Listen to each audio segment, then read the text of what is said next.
मित्रों, जय सियाराम, जय राधा कृष्ण। गर्ग संहिता माधुर्य खंड 8वां अध्याय यज्ञ स्वरूपा गोपियों का आख्यान तथा एकादशी व्रत का अनुष्ठान, उसके विधि नियम और महात्मा का वर्णन। नारद जी कहते हैं, मिथिलेश्वर, यज्ञ सीता स्वरूपा गोपियों का वर्णन सुनो, जो सब पापों का नाश करने वाला है। दक्षिण दिशा में उसी नर नाम का एक प्रसिद्ध देश था, जहाँ एक समय वर्षों तक इंद्र ने वर्षा नहीं की। उस देश में गोप लोग गोधन से संपन्न थे। वे अनावृष्टि के भय से व्याकुल हो कुटुंब और गोधनों के साथ ब्रजमंडल आ गए।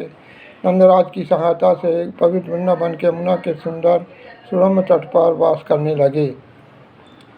श्री राम के वरदान से यज्ञ सीता स्वरूपा गोपरांगनाएं उन्हीं के घर में उत्पन्न हुई, जो दिव्य शरीर, उनका दिव्य शरीर था और बहुत सुंदर थीं। एक दिन श्री कृष्ण को देखकर वो मोहित हो गईं और श्री राधा जी के पास श्री कृष्ण को पाने के लिए क्या उपाय किया जाए, इस उद्देश्य से राधा के पास गए।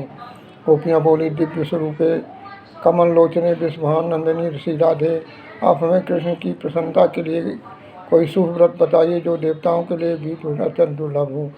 तब राधा जी बोली कि हे बहनों, प्यारी बहनों, श्री कृष्ण प्रसन्नता के लिए तुम एकादशी का व्रत का अनुष्ठान करो, जो साक्षात हरि को प्राप्त हो जाएगी। गोपियों ने कहा, राधिके, पूरे वर्ष भर तक एकादशी का नाम क्या है, बताओ। प्रत्येक भाग में एकादशी का किस भाव से करना चाहिए। श्री राधा ने कहा, गोपियों और मार्गशीर्ष मास के कृष्ण पक्ष की भगवान विष्णु के शरीर से मुक्ता उनके मुख से एक असुर का वध करने के लिए एकादशी उत्पन्न हुई। अतः यह तिथि अन्य सब तिथियों में श्रेष्ठ है। प्रत्येक मास में पृथक पृथक एकादशी होती है, इस व्रतों का में उत्तम है। मैं तुम सबके हित के लिए कामना से इस तिथि के 26 नाम बता रही हूँ। उनके नाम क्रमशः इस प्रकार है: उत्पन्ना, मोक्षा, सफला, पुत्रदा, खर्तिला, जया, विजया, अमलकी, पाप मोचनी, कामदा, यशस, वरुथिनी, मोहिनी, अपरा, निर्जला, योगिनी, देवसैनी, कामनी, पवित्रा, आजा, पद्या, इंदिरा, पापांकुशा, रमा तथा प्रबोधिनी। 2 एकादशी तिथियां मलमास की होती हैं। उन दोनों का नाम सर्वसंपत्ति प्रदा है। का जो एकादशी के 26 नामों का पाठ करता है, वह सभी वर्ष भर की द्वादशी की तिथियों के व्रत का फल पा लेता है। अब ब्रजांगनाओं, अब एकादशी व्रत के नियम सुनो।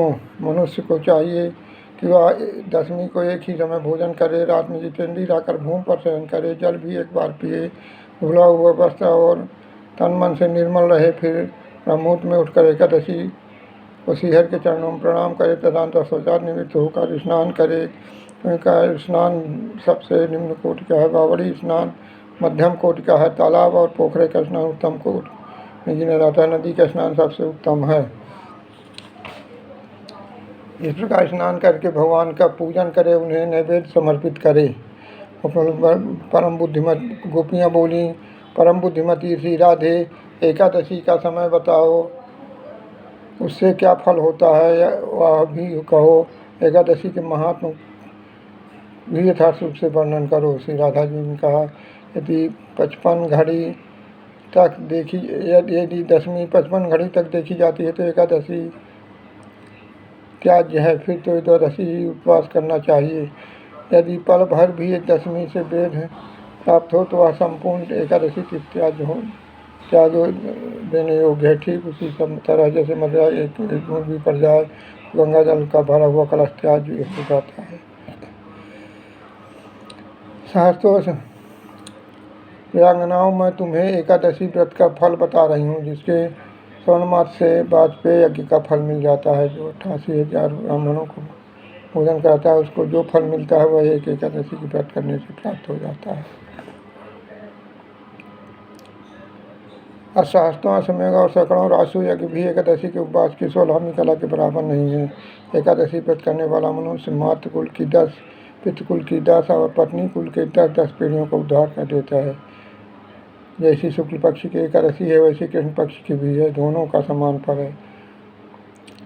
उपांगनाओं विधिपूर्वक हो या विधिपूर्वक हो, द्वादशी को थोड़ा सा भी दान कर दिया जाए तो हमें के पर्वत के समान महान होता है। जो एकादशी के दिन भगवान विष्णु की कथा सुनता है वह 7 दीपों से पृथ्वी के दान का फल प्राप्त करता है। गोपियों जैसे नागों में शेष, पक्षियों में गरुड़, देवताओं में विष्णु, वृक्षों में पीपल तथा पत्रों में तुलसीदास सबसे श्रेष्ठ है। इसी प्रकार व्रतों में एकादशी की सर्वोत्तम है। जो मनुष्य 10,000 वर्षों तक घोर तपस्या करता है उसके समान ही फल वह मनुष्य भी पा लेता है जो एकादशी का व्रत करता है। प्रजांगनाओं, इस प्रकार मैंने तुमसे एकादशी के फल का वर्णन किया। अब तुम शीघ्र ही इस व्रत को आरंभ करो और बताओ अब और हम क्या सुनना चाहती हैं, हमसे क्या सुनना चाहती हैं। श्री शिव शरणम, श्री हर शरणम। शेष अगले भाग में। धन्यवाद।